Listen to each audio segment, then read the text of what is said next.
Hello, everyone, and welcome to a phenomenal edition of the Everyday Entrepreneur here on the Potpourri Place Podcast Show. I'm your host, Paul Howard Flowers Jr., and I've got the esteemed Nicky Billou here with us today.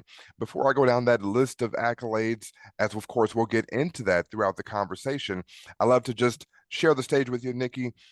Say hello to the audience and let them know what's going on with you. Paul, first of all, it's an honor to be here, man. Thanks for having me on the show. Really fabulous to be here.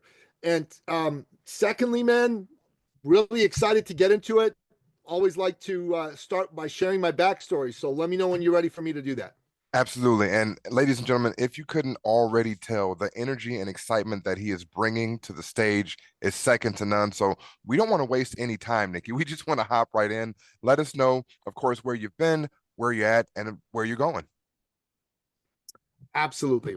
Fantastic question, brother. So I'm originally an immigrant from the Middle East. I'm a Christian from Iran.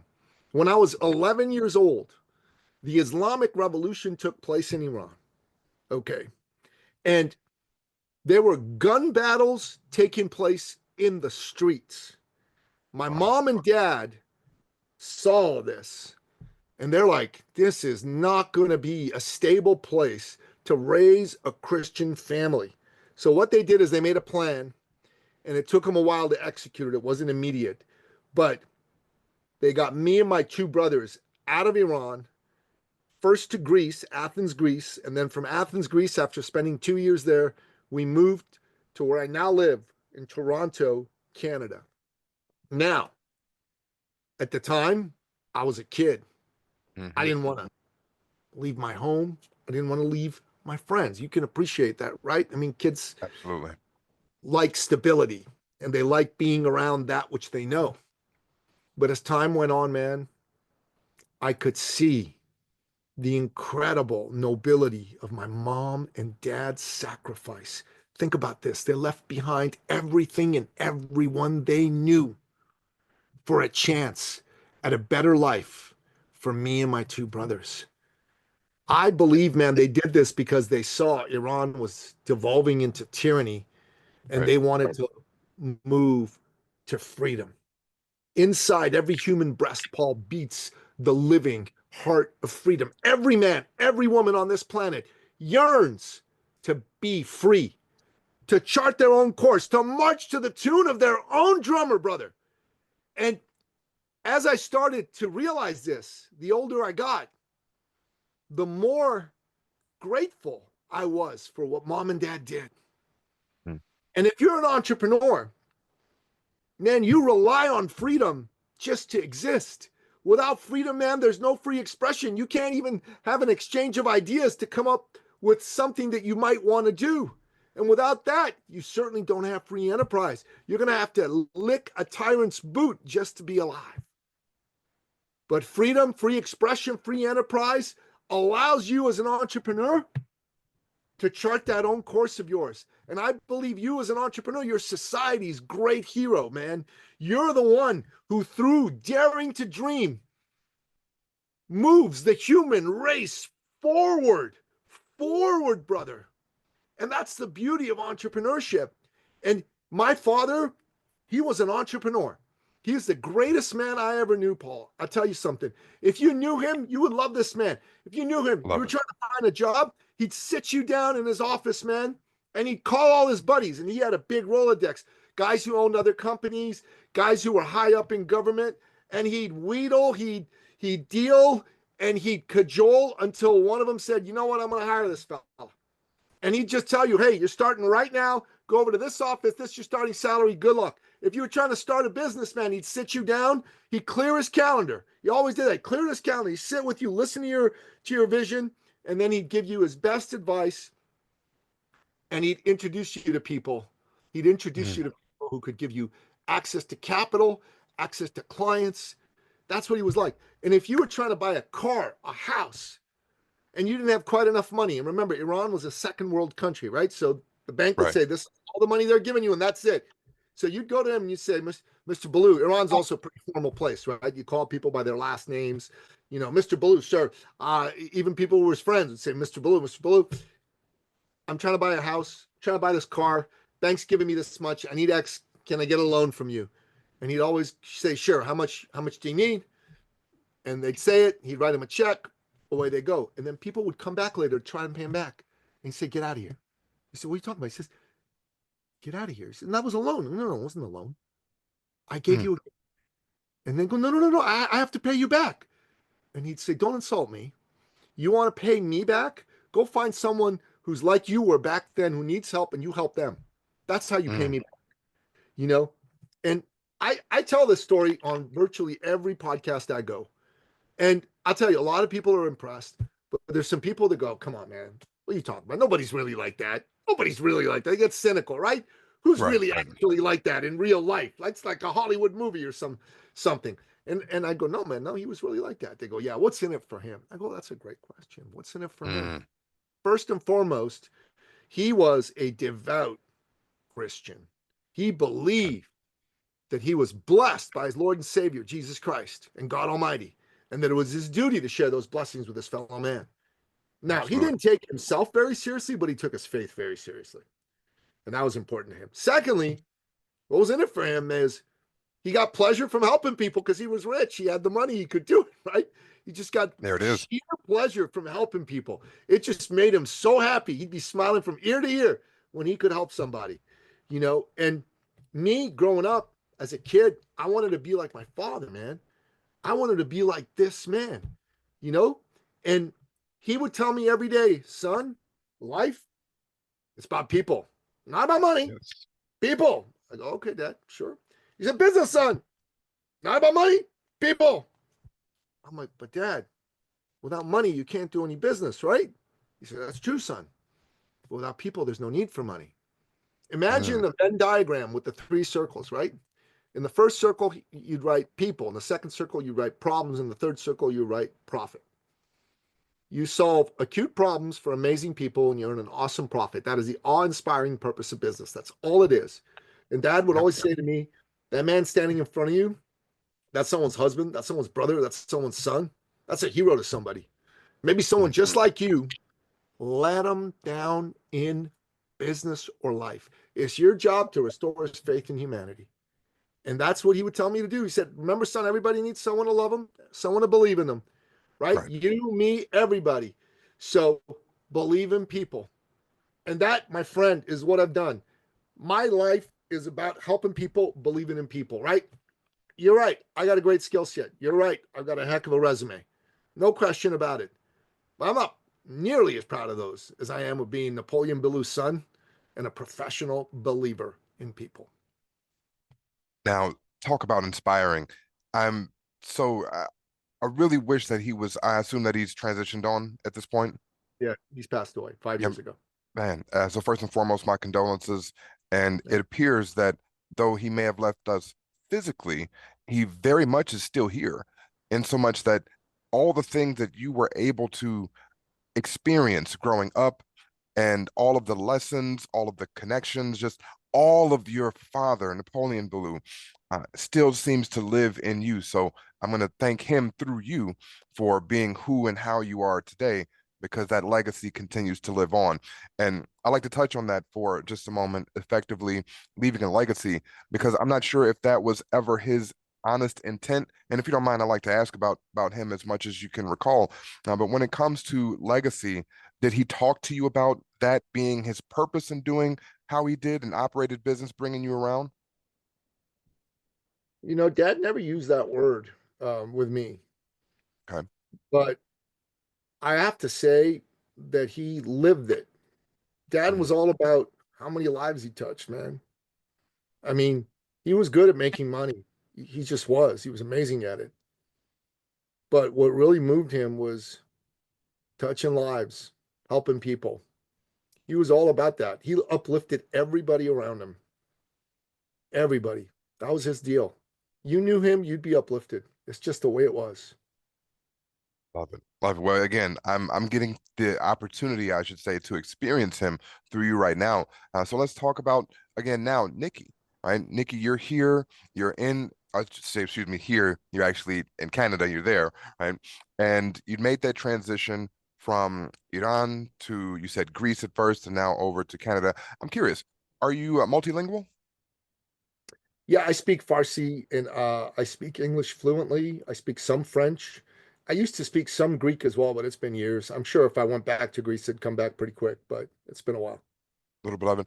Yeah, and the reason I ask that is because when it comes to people and how they interact with others, sometimes we just have a narrow focus, and at times it takes the ability to be dynamic in how you approach situations, both from a person-to-person, actual practical standpoint, but also how you think about things.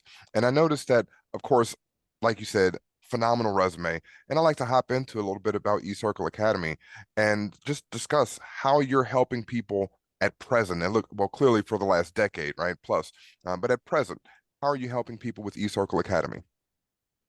That's a great question. So, this all comes from my father and what he taught me. I got into business. I went to university and I studied business, entrepreneurship. I got a master's degree in something called international business diplomacy, which is a mouthful from Georgetown University in Washington, D.C. Mhm. And it was all about, the world of politics, of business, of economics. And when I finally got into being a businessman for myself, I noticed that there was a lot of good people out there in business, a lot of good people, right? And they were really good at delivering.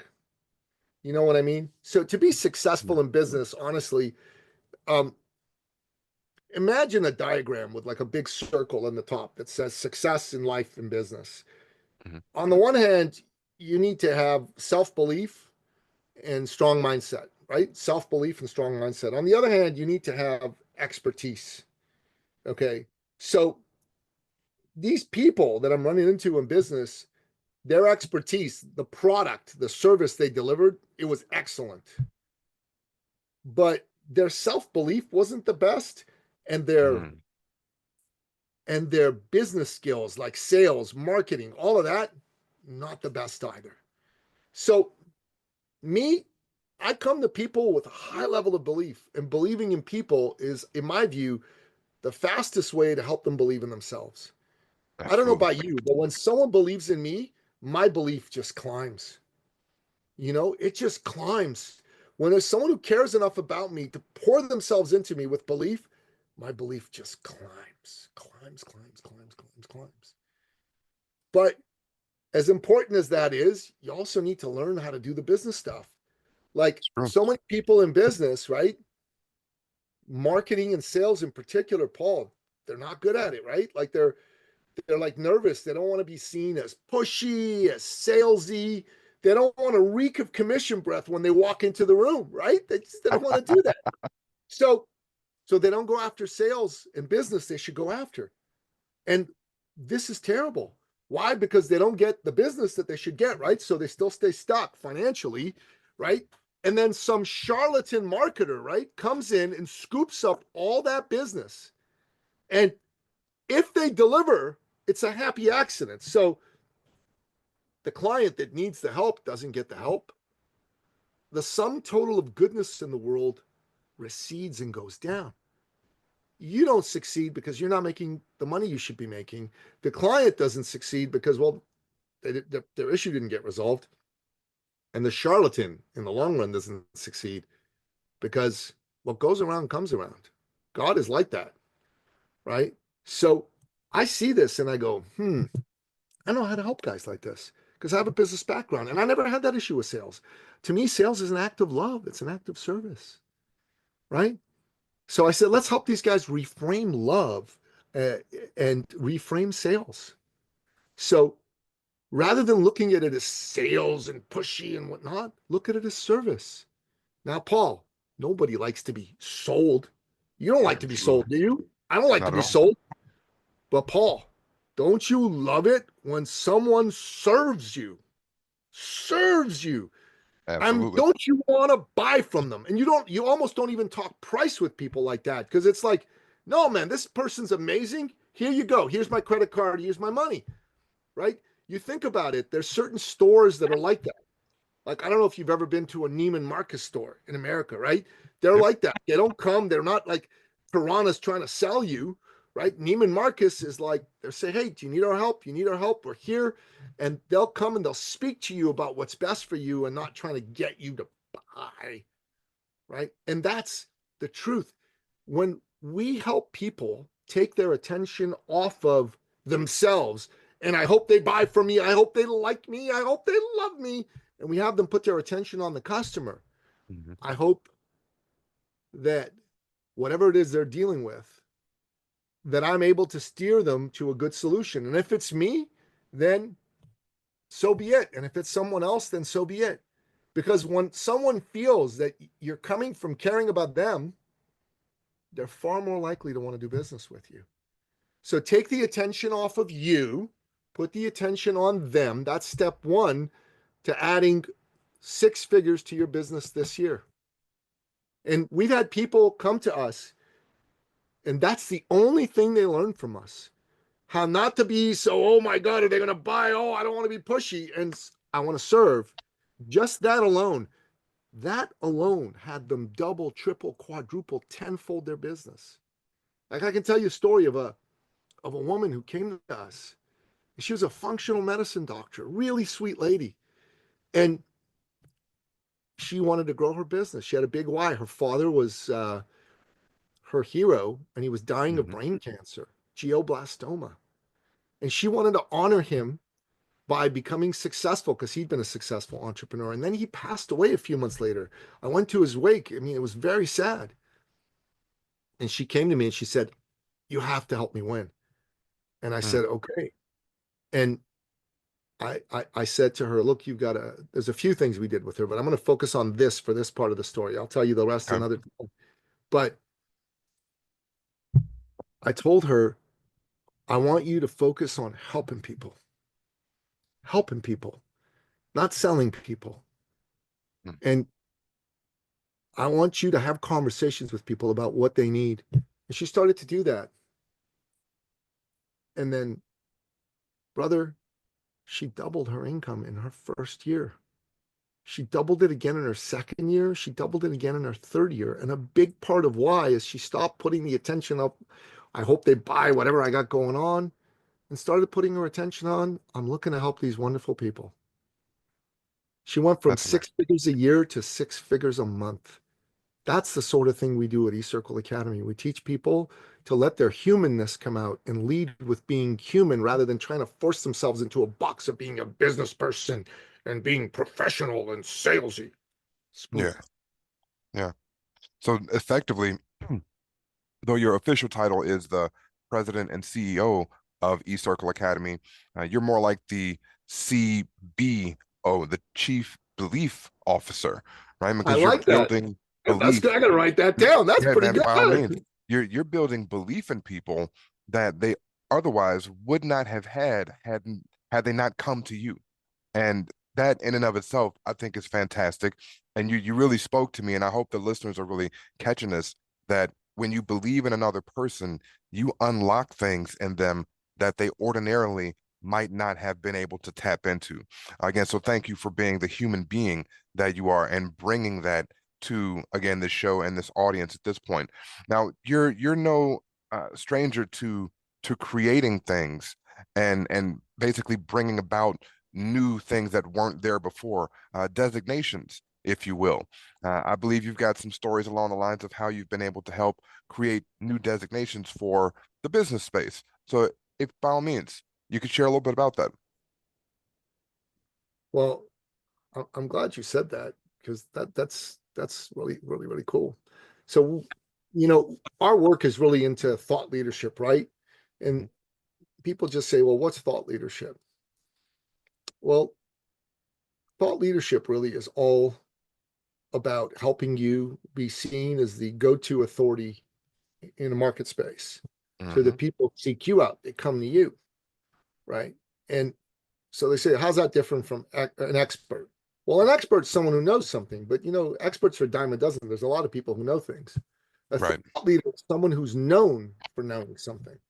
Thought leaders are rare and valuable. Another way to put it is an expert is like a cover band, while a thought leader plays original music, right? I like that.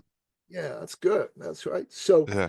um, I got to give credit because that comes from David Meerman Scott. He said that on my show. He's one of Tony Robbins's advisors. And the beauty of this is is like this, right? People who take thought leadership seriously, first of all, they're authentically bringing their expertise out into the world. But secondly, man, they're able to serve a ton more people, make a lot more money, Yeah. a lot more money. Like just today, there's a client of ours, okay, who made a massive sale, right? In the 40,000 euro range, which is like 50 grand, Big for deal. designing a garden. Now you got to understand, designing a garden is it's definitely a service and it's a skill, but not everybody thinks they need to have a garden designed. Do you know what I mean? Everybody thinks they need to make more money. Everybody thinks they need to be healthier. Everybody thinks they need to have a great relationship with their wife or their husband or their kids. Not Yeah. everybody thinks that they need a garden. You know what I'm saying? So for Buddy to be able to make this kind of sale comes from a couple of places. And one of them is that he is seen as a thought leader in this space. Like, Yeah. and I got to tell you, before he met us, it wasn't like this for him. He wasn't making these kinds of sales at this kind of level. What allowed him to make these kinds of sales at this kind of level is that he stepped into the identity of being a thought leader, an authority, the go-to person in the gardening design space. I'm taking notes. So when you see me look away from the camera, I'm jotting down a couple of things because this is good. And I think that when it comes to certain areas of bringing yourself out in front of people, you hit the nail on the head. There's a big difference between a person that's an expert. And when you said that, I admittedly didn't really see there as much of a difference until you broke it down with that analogy. And now it's helping me to look at it as a person who might know a bunch of stuff and sit themselves over to the side, kind of like a book on a library shelf, and a person who is that also knows a lot of things, but people are like running and raving to go and get the insight because they've eh, taken that belief, they've taken that identity, and they are now that go-to person again versus just the person that hangs out, knows what they know, but no one's coming after them. So can you talk about some additional distinctions between that expert and maybe a transition into a thought leader for those out there that have expertise but don't know how to become the go-to person in their field? Let me continue with this story of this functional medicine doctor, this woman, Dr. Vicky, I'm going to call her because she's a private person. She doesn't want a real name used. Okay. So when she came to us, right, she'd been in her space for a long time. She'd had thousands of clients, but she was in a plateau. She was making about six figures a year, 10, 12 grand a month. Not bad money, but certainly like not amazing money either, right? Um, and the first thing that I asked her was, so tell me, what exactly is it that you do as a functional medicine doctor? And here was her answer. It was a classic expert's answer. It was, I can help anybody with any health related problem. Now, Pretty broad. yeah, it is. And let me ask you a question. Let's imagine you had type 2 diabetes. Okay. I'm not saying Mhm. you do. Hopefully you don't. But let's just Right, imagine right. for the person that you did. Would you rather go see her who says, I can help anybody with any health related problem? Or would you rather go see someone who says, I specialize in helping people overcome and reverse type 2 diabetes? Which one of those two would you rather go see? The latter, of course, the specialist. The specialist.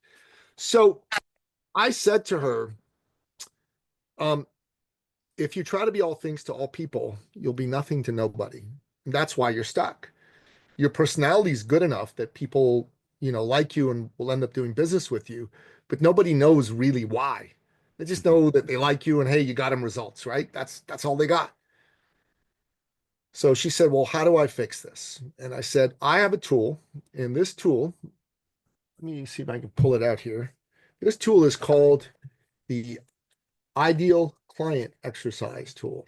So this is a pretty cool tool. So let me just see if I can grab this guy. Here we go. So this is the model I created. Can you see it? Yep. Again. So over here is who are the clients you've gotten the best results for, right? Mm-hmm. Who are the clients you've enjoyed working with the most? Who are the ones that are easiest to do business with? So you make a list of all the clients you got amazing outcomes for, and then you make a list of all the clients you enjoyed working with the most, and you make a list of all the clients that you found easiest to do business with. So, you know, this is the sort of the type of tool that we have for that. So she used these tools, made all these lists, right? Now, once she had those clients all listed out, I said, I want you to star all the ones that are on all three lists. And she did that. And I said, I want you to make a separate list with all those. And I said, I want to know, what do they all have in common? This is a very valuable tool, by the way. This exercise is worth $10,000 to you. Like I do this exercise, I charge people for it, $10,000 to be inside our program to do it. So I'm giving it to you and your listeners for free today. But Obviously, thank you. Yeah, it's really powerful. And when she did this exercise, she came up with, okay, good gosh almighty, I got it.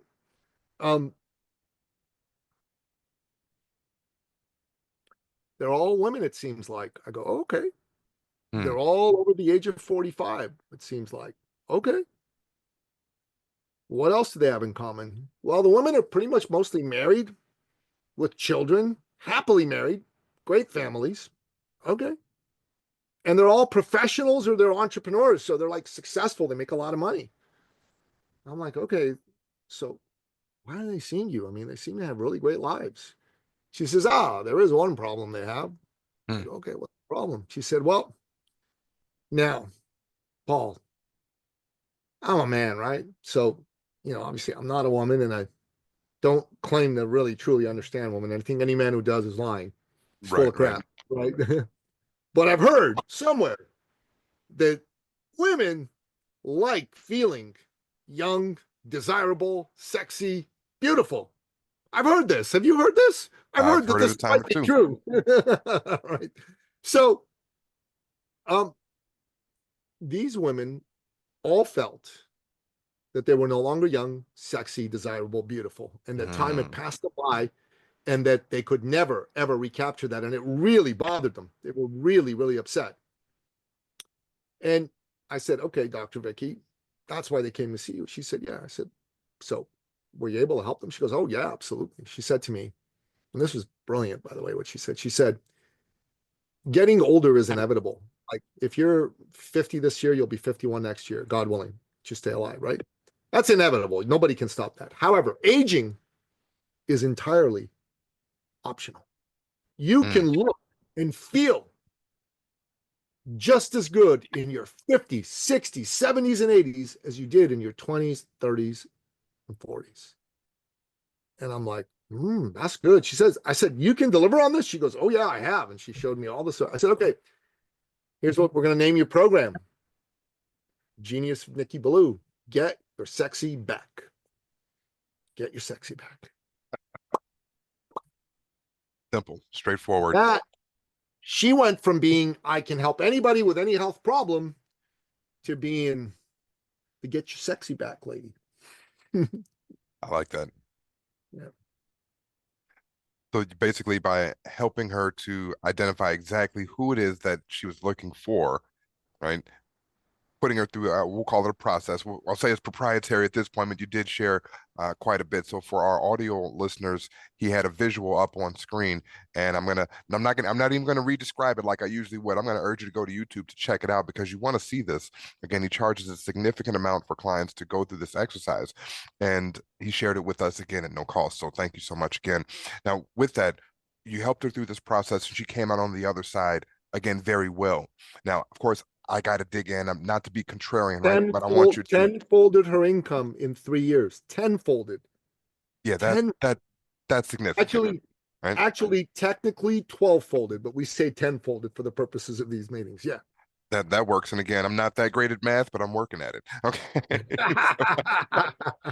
So let's talk about your ideal client. Who is it that you like to work with? Again, you shared with us that exercise for someone else, but who is that for you?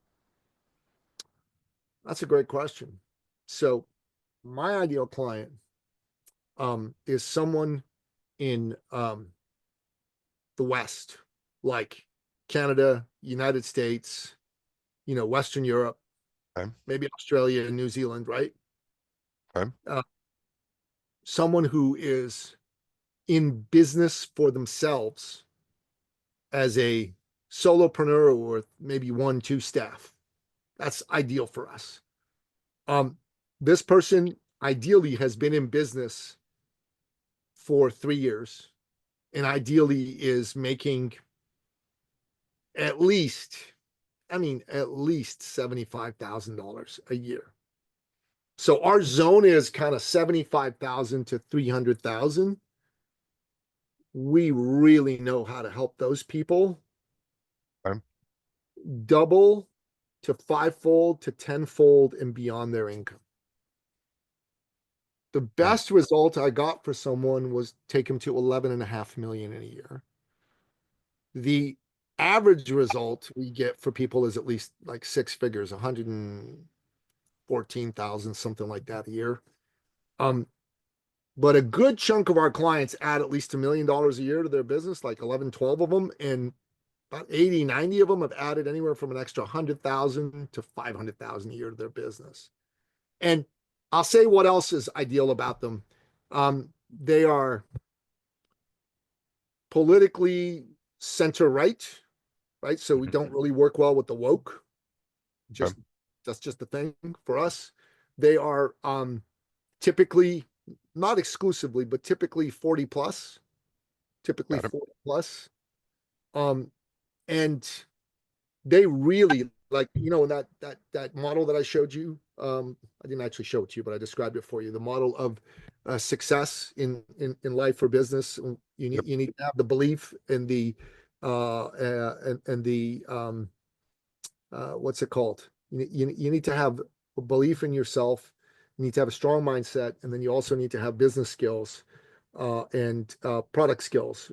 So these are people whose product skills are very good. So we don't work with people who suck at delivering the result. Like that just doesn't work for us. But Right. if they're really good at delivering the result, but maybe their sales and marketing skills aren't that good and their belief isn't as high as it could be, man, pop. Sweet Those are spot. people we really make a powerful difference for in a beautiful way. So I'll tell you a story of one of them, right?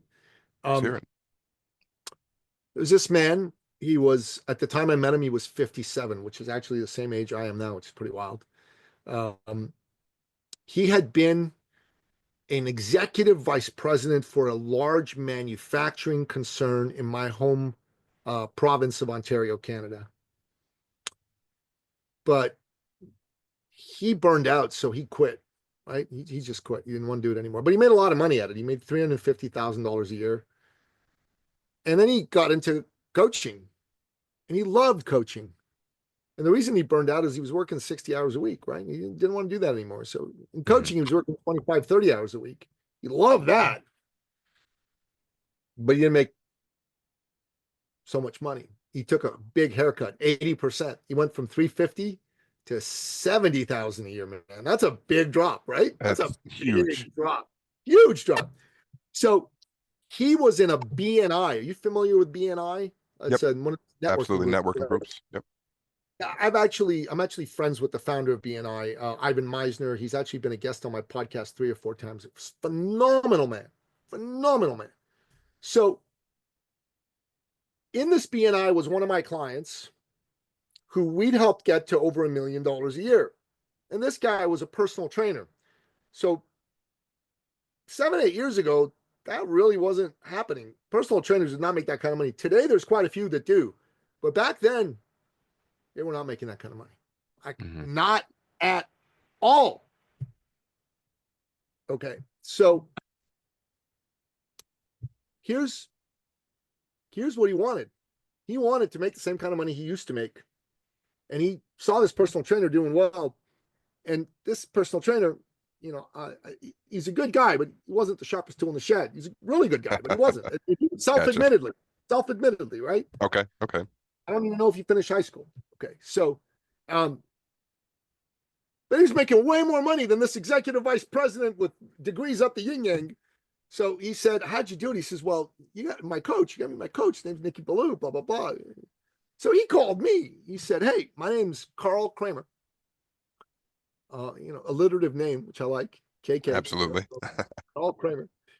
So, and he said, I'm a friend of Dan's, and I hear you've done some good work with him. Can we meet? So we met.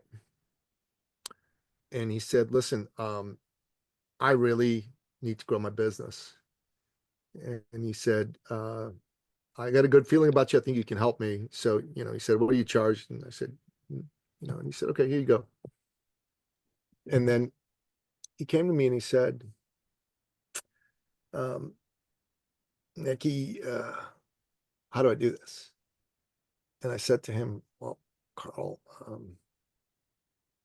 first and foremost, man, you got to believe it's possible. Right now, you don't think you can do it.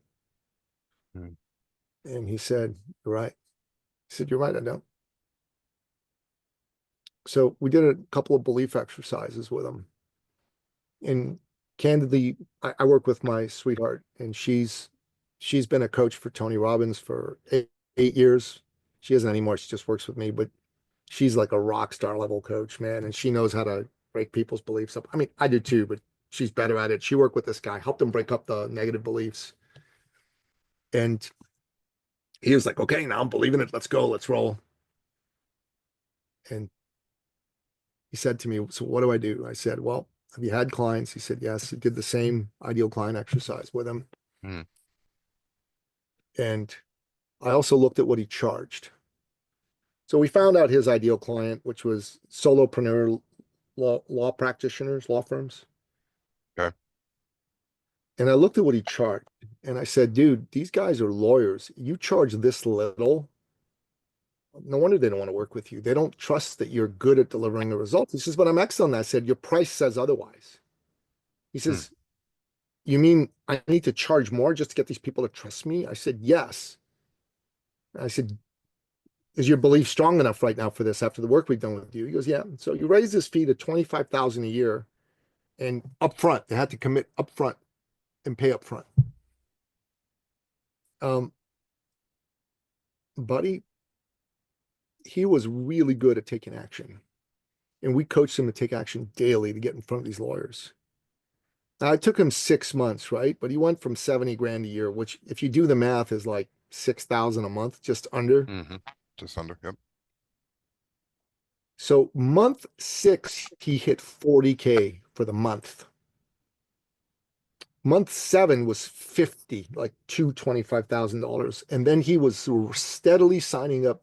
And then one month he said, I'm going to go for 100. And he did it. He signed up 4 guys at 25K, right? But he was working 50 hours a week to do it. And he goes, oh, no, okay, let's go back to 50. 50 is good. So 50K a month is $600,000 a year. Remember, I told you he made $350,000 as a executive vice president of the manufacturing industry. Mm-hmm. 600,000 as a coach, 60 hours a week as a manufacturing executive, 25 hours a week as a coach. Now, I'm going to tell you something. This is a bittersweet story. A few years later, Carl contracted cancer, pancreatic cancer, and he died. Died in the summer of 2022. Wow. And it was sad. In our Facebook group, we still have his profile there because, to honor him. And Absolutely. on his birthday, we always say, rest in peace, Carl, and happy birthday. And you're smiling down on us from heaven. And people say to me, man, that's terrible. Why do you share this story? I mean, the guy died. And I said, yeah, he did. Everybody dies. You will die. I will die. You get that? And they go, yeah, I get that. But Carl went to his maker, having broken through his limiting beliefs, And Hmm. in those last few years of his life, he lived his best life. He lived Absolutely. his best life. I, for one, am honored to have been a part of his journey and to have helped this man live his best life. And if you're listening to this, what happened to Carl, maybe not the specifics of pancreatic cancer, but him Right. dying will happen to you. Will. Not maybe, will. The only question you ought to ask yourself is, do you want to go to your maker with your potential fully intact? Or do you want to have made something of your life? Do you want to have mattered? Do you want to have been able to look at yourself in the mirror and say, I deserve the life I have and I'm happy with it? I tell you this story to wake you Mm. up because you're Come on. asleep. You're asleep. You think you have all the time in the world and you don't. You Mm. don't. Nicky, this is powerful. I am looking forward to the replay of this, and I'm thinking of a few individuals who I want to share this with before it even gets into post-production and all that. I'm like, somebody's got to hear this message, and they've got to hear it now. Right. So I thank you so much for again delivering these stories. We're going to start to land a plane. We're getting close to the top of the hour, and I definitely want to respect your time. So a few things that I like to ask our guests on the show. Um, you've gone through and you've created several significant companies and you've left impact. You've helped to create impact through the lives of others. If you could share with me one of the most memorable stories of impact from your work.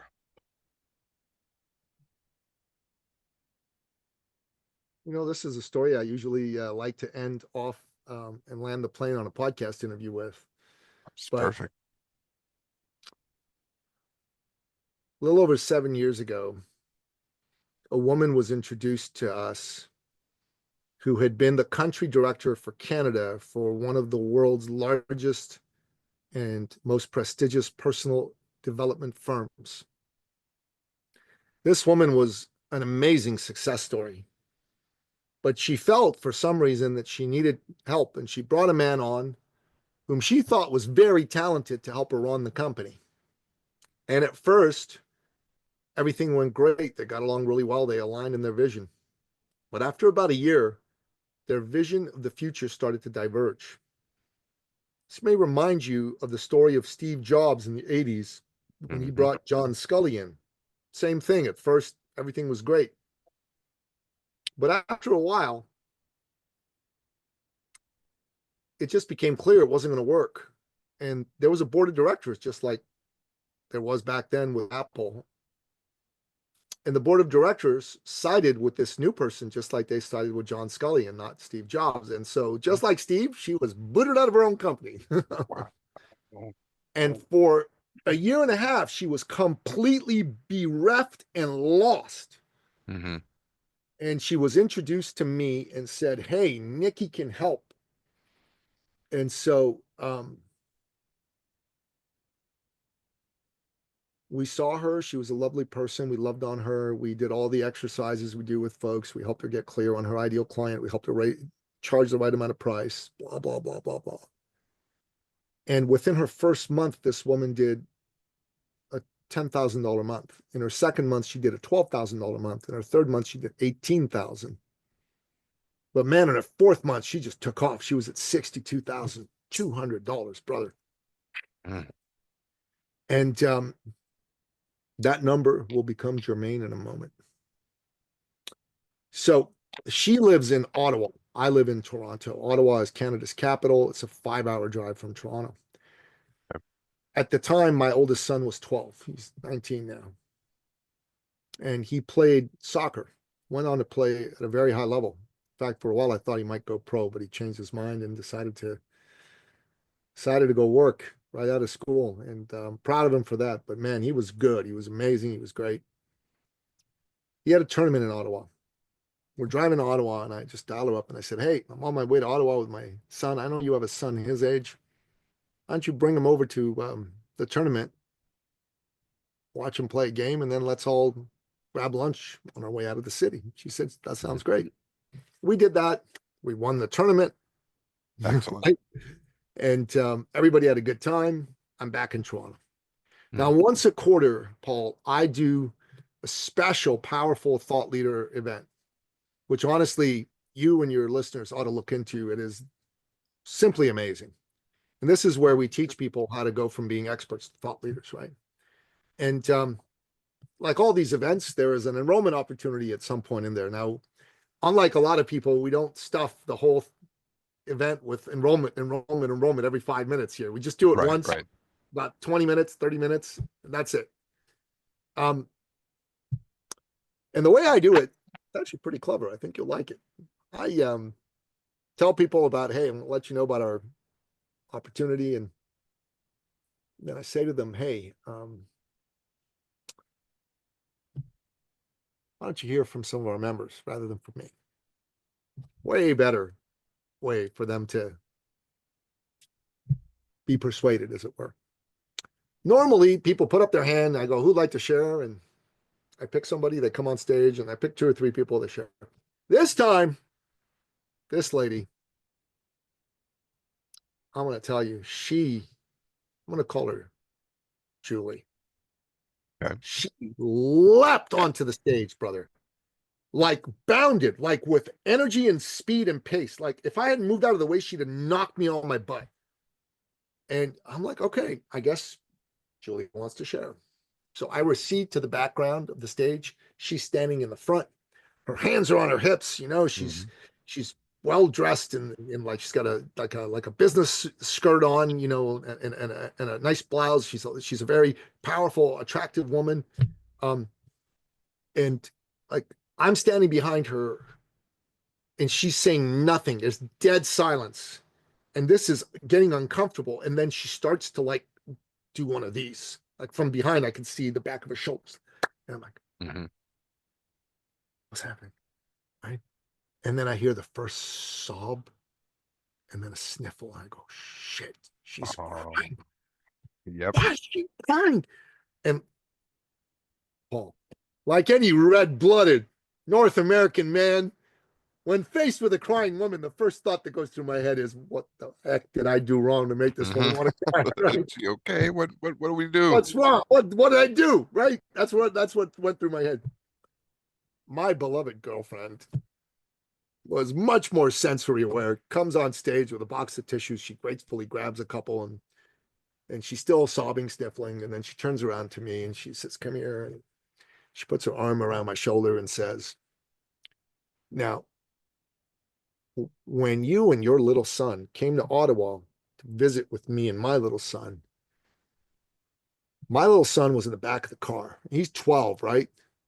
And Paul, I'm sure you've been around 12-year-old boys. They are 12-year-old son right high now. energy, hyper. Well, there you go. You get it, right? Right, daddy, mommy. All that. That's like, whoa, kid. Like your energy is up here and mine is. And so she's like, and the kid's like saying to her, mommy, where are we going? Who are we going to go meet? What's going on? And she's like, oh my God, I got to quiet this kid down a little bit. And she says, oh, sweetie, we're going to go see Nicky Billou and his son play soccer. And then all of a sudden, mission accomplished because the kid got real quiet real fast. So quiet that she got a little worried. She goes, son? And he's like so quiet. He goes, mommy, in like this little voice. Are we going to go meet the man who saved our family? Wow. So, bro, Wow. you may have noticed this about me. You know, I'm a nice man, but I am not a wuss. I don't cry in public. You know, I'm an old school man. I'm from the Middle East, man. I wasn't brought up in this woke nonsense here, right? Men are men in our world, right? Right. I don't cry in public. You know what I mean? I bawled like a little baby. Bawled. She's bawling. I'm bawling. We hug. The whole room goes, oh. And then she's like between her balls and, you know, when we disengage, she goes, you didn't know this, but when I first came to you all that time ago, I I hadn't paid my mortgage to the bank in months because she was the breadwinner in the family. Her husband's an artist, like some photographer artist dude. He doesn't make a lot of money. He makes money, but not like her. She makes the money that Okay. pays the bills, blah, blah, blah. And so on top of that, she said to me, yeah, the bank was about to foreclose on our home. And my husband and I were fighting like cats and dogs in front of our 3 young boys about money. Our boys were freaking out that we were going to break up over this. And the family would be no more. I was freaking out that we were going to break up.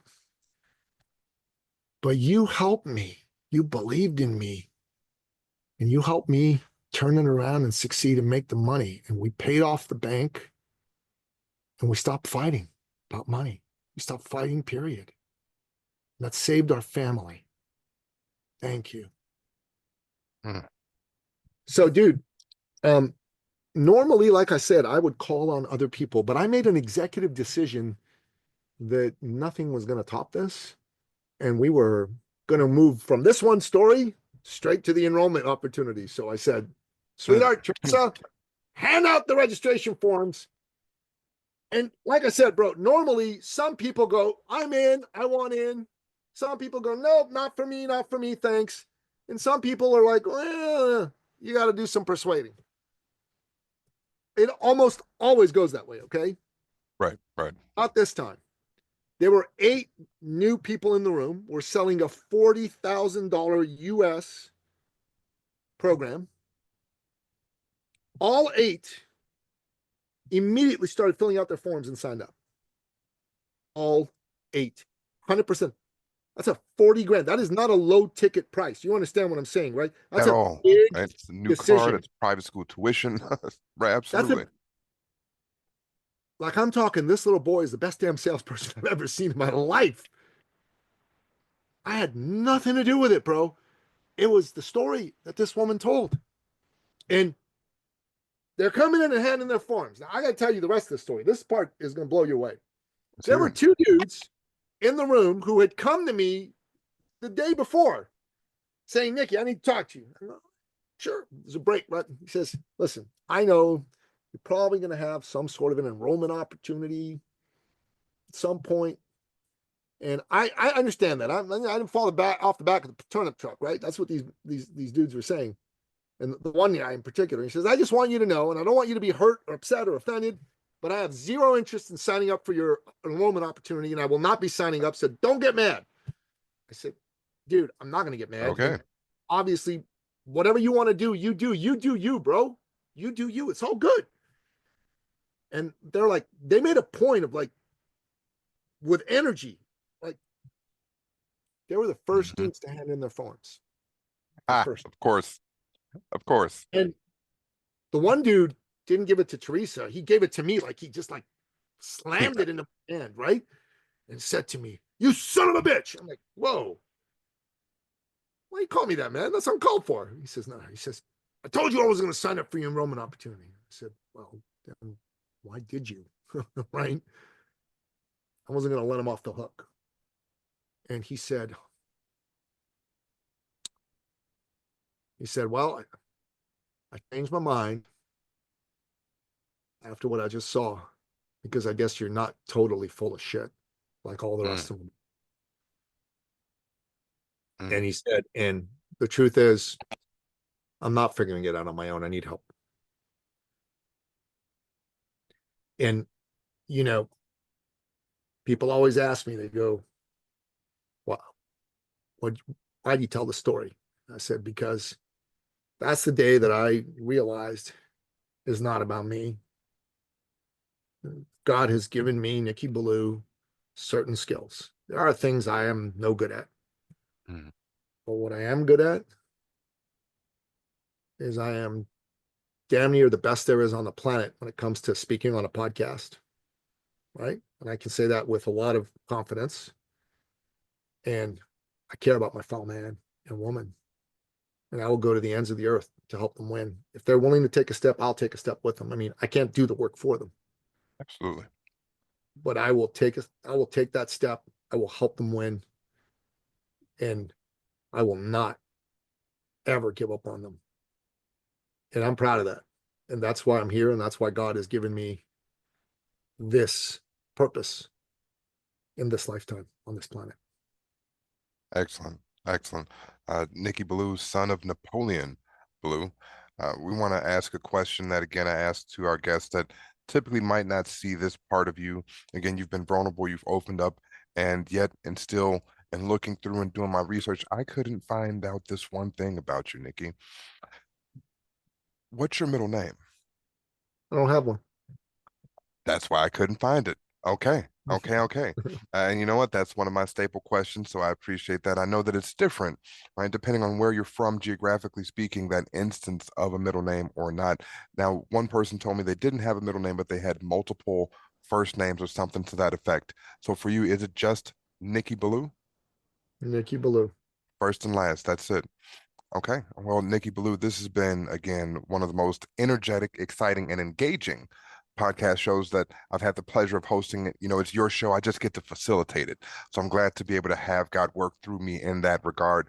And I just like to offer this last minute or so, minute or two for you to just speak to the audience. I don't want to prompt. I don't have any questions. This is how we typically land a plane, with you just talking to the audience. Share with them what you want them to know, what you need them to know, and then also tell them best ways that they can reach out to you. If you're stuck on a plane and you're not getting off of it, don't try to figure it out on your own. Get help. Don't do 2025 alone. That's the facts I'm going to tell you. And if you want to talk to me, all you got to do is go to my calendar link, which is at ecircleacademy.com/appointment. Tell me you heard me on Paul's show, and I'll give you 45 minutes of my time for free. And let's have an honest conversation about where you're at. And let's talk about what it's going to take to get you unstuck. Because you deserve better. You deserve to live your best life. You deserve that when you finally do meet your maker, to have been proud of the life you created for yourself and not disappointed that you didn't fully realize your potential. Powerful. Again, Nicky Billou, thank you so much. Ladies and gentlemen, this has been another episode of The Everyday Entrepreneur. Even though our guests are nothing but legendary, I'll say at this part, Everyday Entrepreneur here on the Potpourri Place Podcast Show. This has been our guest, Nicky Billou. I'm your host, Paul Howard Flowers Jr. And until then, bye for now.